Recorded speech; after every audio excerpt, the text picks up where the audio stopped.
as promised, I said there's at least one more slide in chapter 1, and this is alchemy. How many of you have ever heard of alchemy? How many of you believe in alchemy? So it sounds an awful lot like chemistry, alchemy. So these were people in the 1600s, 17th century that said, man, if we could turn lead into gold, that would be very profitable. Well, they did contribute in that they tried lots of experiments, and most of their experiments, of course, failed. But the good news is they took records. They wrote things down, and so they developed technologies like distillation, various filtrations, precipitation. And you know, if you don't write something down, it's just messing around. So my wife, she'll always cook up something wonderful, and she'll say, I didn't write it down. She'll try and reproduce it.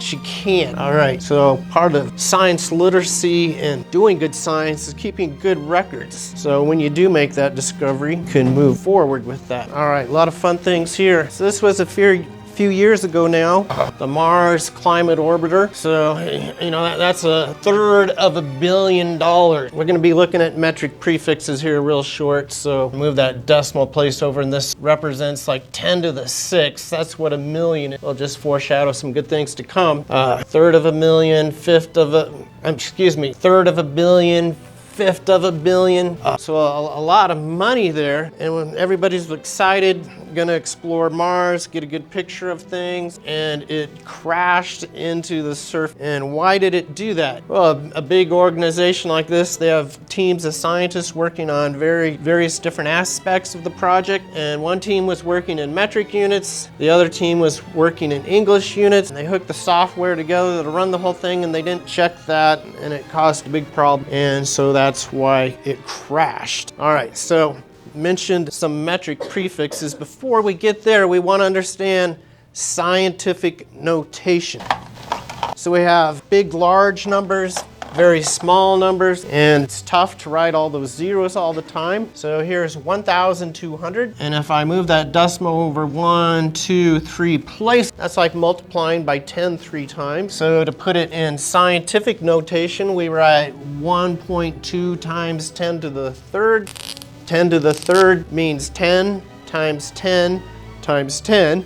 10 times 10 is 100, times another 100 is 1,000. So 12 times 10 to the second gives us the same number. We might just call this exponential notation. This is actually scientific notation. Scientific notation says we only want a single digit here, basically between 0 and 9. So we have floating decimal part, a decimal portion, and an exponential portion. And we can look at a small number. Same way, here's a number less than 1, 0.0012. If I divide by 10 once, divide by 10 again, and divide by 10 a third time, we can move the decimal right there. So we can go 1.2 times 10 to the second. All right, so this thing here basically means this. The negative says it's all down in the denominator. 3 means 10 times 10 times 10. Any questions on scientific notation? We're gonna come back to it in a little bit. So this week in lab, we just do some fun experiments, and you write down some hypotheses. Next week, you'll do some measurements and some calculations. Woo! You're all excited about that, right? So here is this thing called a graduated cylinder, and things like water, the water adheres to the glass stronger than it adheres to itself, so it makes a meniscus that has this shape due to surface tension, and we always want to read at the bottom of the meniscus. And so every measurement we go and do in the lab, there's some uncertainty. We might say measurements have inherent uncertainty, but something like this, there's numbers that there is no uncertainty. We'd call that the certain portion. So I see a 3, a 4, a 5. All right, so when I'm measuring this volume, I can see the volume's at least above 4, and I read 4 right off the instrument. Then I might look at these divisions. 1, 2, 3, 4, 5, 6, 7, 8, 9, 10. That means they're in tenths. So 4.1, 4.2, 4.3, 4.4, 4.5. So we're certain about the 5 because we can read it right there. And this thing right here looks like 0.6. So it's somewhere in between 0.5 and 0.6. And so we might be able to estimate it's closer to the top than it is in the bottom. So we might say 0.7. Somebody else might say 0.6. Now, just the way that numbers work, we have a base 10 number system, and I told you already that this is divided into 10 positions. And this really implies that we can divide this up into 10 spots. Sometimes that's not necessarily true. When you have something like that, you might be able to say, well, it's right in the middle, looks close to the top, maybe that's 2/3 or 1/3. Probably can't divide it up into 10 places and read it with the naked eye. But we're not going to worry about that a whole lot. Point is, this digit has some uncertainty, but we need it. We can make a little more accurate number than to just say 4.5 or to say 4.6. You can read that one right off the instant. So the last digit is estimated. And electronic balance is going to do the same thing. There's going to be some uncertainty in that last digit, but the digits preceding that are going to be right on the money. Any questions on this graduated cylinder? Well, these rulers get more excited than the graduated cylinder. Every measurement has some degree of uncertainty in the last decimal place. So 2 rulers. All right, so I got the same object, and I look at this, and here's 4, and here's 5. I can read 4 right off the instrument, and I can write that down. And then I might say, well, it's about maybe 1/5. There's a 0.2, and just if we don't know numerically, we say plus or minus whatever that decimal place is, the 10th place, 1/10. 4.2 plus or minus 0.1 centimeter. So here's a ruler that costs a little more money because they had to print more ink and they had to calibrate those lines out there. So once again, like the graduated cylinder, we can read 4 right off the instrument, 4.1, 4.2. So there's no uncertainty there, there's no uncertainty there. And to me, it looks a little further this way. I would probably write 0.6. Maybe if you're sitting in the back of the room, it looks right smack dab in the middle. So no uncertainty, some uncertainty, no uncertainty, some uncertainty. Next up, what's the difference between precision and accuracy? A lot of times precision might mean like you try and cut a straight line and it's not exactly straight. You get a nice straight edge. Maybe you hold your saw up against a straight edge and you say the line is straighter. It might be more precise. And that's a good connotation of precision. In the world of science, precision means perhaps maybe closely grouped. All the measurements kind of agree with themselves. We say that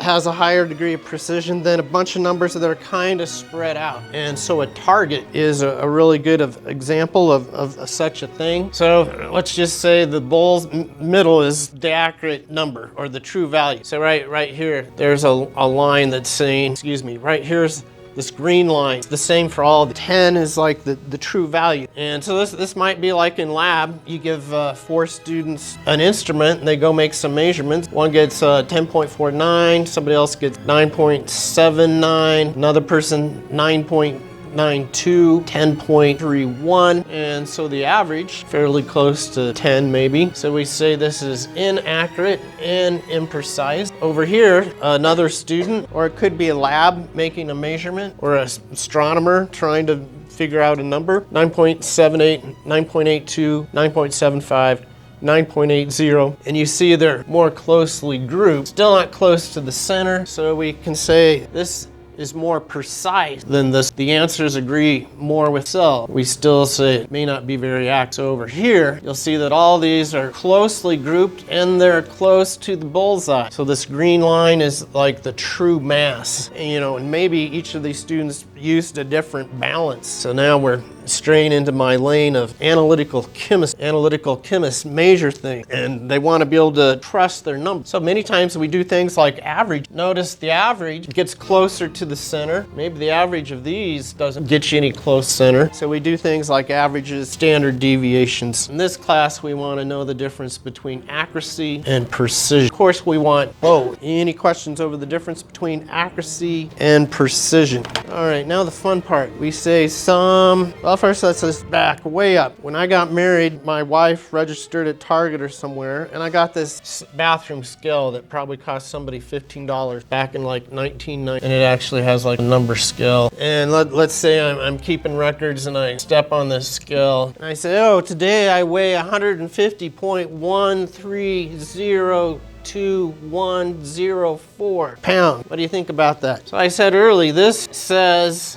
this place means my scale can differentiate between 1/10 of a pound. This digit says my scale can differentiate between 1/100ths of a pound. This digit, it keeps getting worse. Now I imagine if you go to FedEx or UPS or maybe the post, they might have a scale that can measure this heavy of mass and all these digits. So these digits we say are meaningless. We might say they're not significant. So what I like to tell students, probably walking out of the frame, I'm gonna come over here. Here's two numbers, 10.05 centimeters and 10.1 centimeters. Which number has more detail? The lower one or the top? Yeah, the top one has more detail. And so when I drew all these numbers for a bathroom scale that cost not a whole lot of money, probably don't know that detail. It's probably lying to say that instrument can have that much detail. So the scientific literacy we want you to have when you leave is, to realize this number has more detail than that number there. And if you go make a measurement, does your measurement give you this much detail or this much detail here?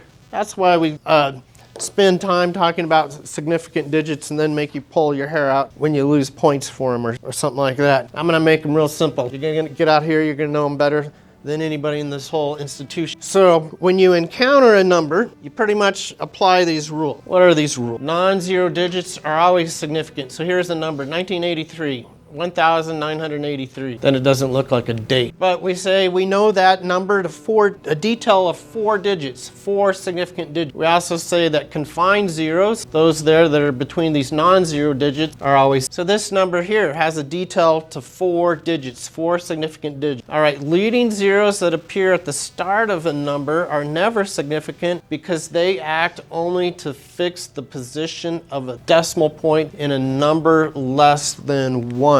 So let's think about that number we just saw being used with our scientific notation. It's the same as 1.2 times 10 to the 3 centimeters. So this number here has 2 significant figures in it. We know this number to that much detail. Trailing zeros at the end of a number are only significant if the number contains a decimal point or contains an overbar. So I'm going to write another number here and make it look very similar to that top number. I can express this in scientific notation like so, and we'd say this number has 4 significant figures. This one only has 2. This one has 1, 2, 3, 4. They look very similar. So these zeros out in front are what we call placeholder zeros. Leading zeros that appear at the start of a number are never significant because they act only to fix the position of the decimal point. We might say they're placeholder. All right, rule number 4 says trailing zeros at the end of the number are significant only if the number contains a decimal point or an overbar. So this number has a decimal point. Here are some trailing zeros, and so they become significant.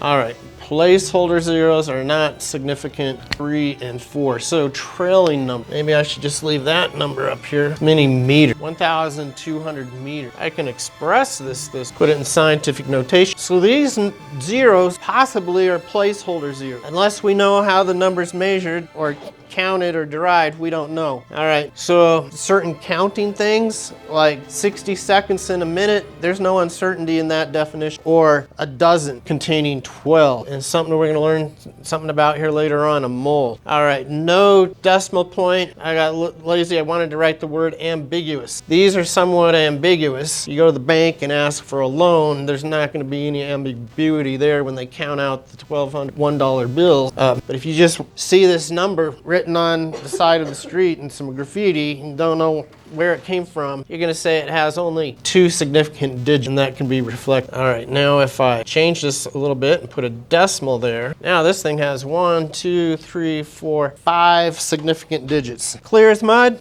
I had this nice experience. How many of you went to Kelly Walsh? All right, so this is like 20 years ago. There was 3 chemistry teachers at Kelly Walsh, and they came and they took quantitative analysis, that analytical chemistry class, from me. And it was exciting because teachers really look at the way you're teaching and can give you some feedback. Anyway, started teaching about significant digits, and they said, well, do you know about the Union Pacific, or do you know about the Atlantic Pacific Railroad? And what? They go, the Atlantic Pacific Railroad. And I didn't want to shoot you in the eye. And I said, no, I've never heard about the Atlantic Pacific Railroad. And then they explained it to me, and I've used it ever since. Of course, a lot of times I like to draw this like a non-artist and then ask people what it represents. And my drawings either are horrible or their geography's off. But anyway, what ocean is over here? the Pacific Ocean, right? And over here's the Atlantic. And this is just a mnemonic for left and right. And you ask the question when you encounter a number, is the decimal present or is it absent? If the decimal is present, P for Pacific Ocean, over here on the left, you're gonna start over there and you're gonna ignore zeros until you get to the first non-zero digit. And then when you get to that first non-zero digit, you're just gonna count away to the end of the number. So here's a number. We got numbers, we got zeros here, we got zeros there, we got zeros everywhere. Which ones are significant? Which ones aren't? Since the decimal is present, I start over here and I ignore zeros until I come to my first non-zero digit, which is this 2. And then I count 1, 2, 3, 4, and I get 4 significant digits in that number. Here's a number, looks like 8,210,000 something, no unit, no digit. I don't know how it came from. So these are ambiguous. I don't know if they're significant or not. The rules say I gotta ignore them. So I start over here, decimal's absent, go to the Atlantic Ocean side. That's the right. And same thing, you ignore zeros till you come to your first non-zero digit, and then you count away 1, 2, 3. So this number has 3 significant digits. This number has the detail of 3 digits. Yeah, it's 8 million. It's a big number. This number here, we know to a detail of 4 digits. And it's a small number. What is it? Tenths, hundredths, thousand, 10,000s. Yeah, it represents a small fraction. Any questions on how to determine significant digits? So if we go in the lab and make a measurement, make another measurement, then we use that in a calculation. How many digits does our answer have? What detail will we know our answer to? So we have some rules for addition and subtraction. The answer must not contain a smaller place, that is a decimal unit, tenths, and so on, than the number with the smallest place. And here might be another way of saying that. The least precise measurement controls the significant figures in the answer. We might say the decimal position must line up. So here, 25.1 summed with 22.11. You know, this number only has a detail of 3 digits. This only has detail of 4, but what's most important is we only know this number to the 10th position, so we only know our number to the 10th position, so we round this number to the 10th position there. You might say, oh, can't go any farther than that. Go over there, do your rounding. Here's kind of the same thing. This number, wow, 1, 2, 3, 4, 5. Number has a lot of detail in it, negative 1.3. This number has less detail, and if I'm taking a difference, since I don't have any more detail with this number, I really can't say much way out here, 4 places past the decimal. So we chop all that off and round there. So that's our rule for addition and subtraction. We look at decimal places. Multiplication and division, it's a little different. We say the answer must not contain any more significant digits than the least number of significant digits in the numbers used in the calculation. So, you know, both these numbers go to the 10th place. That doesn't matter. We look at this number and we say we know this to detail of 4 digits, this one to a detail of 3 digits. Calculator spits this thing out that has like 8 digits or 9 digits. We want to round this to 3 because we're limited to 3 here. So we count out our 3 and chop that off. And here, 5 digits, 2 digits. Calculator spits this out. We're going to round this to 2 digits. So we end up having to count the number of significant digits in the initial measurements, and the lower number of significant digits in any piece of data wins out. Any questions on this multiplication division? We have some rules for rounding off. If the first non-significant digit is between 0 and 4, we're going to round down. So here's this number. Let's say we want to round this to 3 digits. The decimal is present, so I start over on the Pacific Ocean and I count 1, 2, 3. So this is an insignificant digit. Falls in between that range, so I just chop it off and we're good to go. Here's another number, or here's 2 numbers, and let's say we need to round to 3 as well. Decimal's present, start over on the Pacific Ocean, count your 3 digits. 1, 2, 3. All right, this 6 is between 5 and 9. And when we chop that off, we increment that 2 up to 3. Do the same thing here. Count out our 3 digits. These are insignificant digits. We need to get rid of them. 5 in between this range here. When we chop those off, we're going to increment that 2. They're both going to round the same. Add placeholder zeros if necessary to maintain a number of significant figures, and only round at the end of a calculation to avoid rounding rounding it. You wouldn't want to use this number in another calculation, this, and only round at the end. There's this thing called SI unit. That means International System of Units. So for mass, we have kilogram. For length, we have meter. Time, we have second. Temperature, we have Kelvin. The amount of substance. So this is something new. Probably got at least 2 chapters that deal with this thing called the mole, molar mass. And then amp for current, candela for luminous intensity. So exponents, kind of interesting. I said either earlier that 10 to the third is 10 times 10 times 10, and that equals 1,000. Well, what does x to the third mean? That means x times x times x, right? And we like to do the same thing with maybe units of measurement. So if I had a cube and it was 10 centimeters on each side, what would the volume be? The volume would be the product of the 3 sides, 10 centimeters times 10 centimeters times 10 centimeters, and that would equal 1,000, because 10 times 10 times 10 is 1,000, and the centimeter times a centimeter is squared, times one more makes cube. So it might seem kind of like algebra, I guess, with symbols and multiplying symbols by each other. Now it turns out this would have the volume of a liter, and here we don't see a liter of unit for volume, but here's a useful fact. 1 liter is the same thing as 1,000 cubic centimeters, and if you're dealing with water, 1 mil of water is also going to have the volume of 1 cubic centimeter. This will be fun things yet to come. 1 milliliter is the same thing as cubic centimeter. And it looks like we're almost ready to get into dense derived units.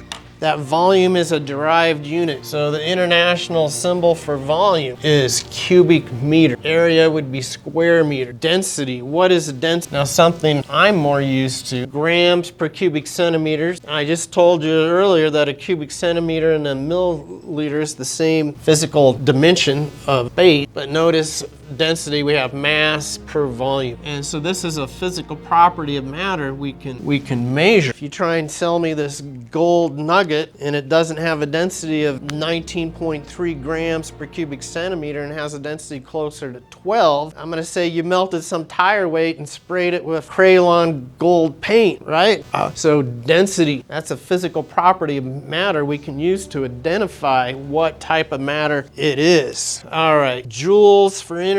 You might have heard of watts, horsepower. Take a physics class, convert between all those. Luckily, we don't have to do that. Force, Newton, pressure, a Pascal. Most of the time in lab, we're going to use millimeters of mercury because that's what our barometer reads. All right, how many of you feel warmed up with the scientific notation to think about multipliers in the metric system? So let me tell you how old I am. I'm old enough that there was a point where like, man, I want a nice computer and it's gonna be $100 a megabyte of memory. Maybe I'll have a computer that has 4 megabytes of RAM. All right, now you can go buy gigabytes of RAM for little money. All right, so giga, 10 to the 9th, mega, 10 to the 6th, kilo, 10 to the 3rd. I like to skip those. I like all the thirds. Milli, 10 to the -3, micro, 10 to the -6, nano, 10 to the -9th, pico, 10 to the -12th. Now some of these we're already familiar with. How many years in a decade? 10. How many years in a century? 100. How many centimeters in a meter? 100, yeah.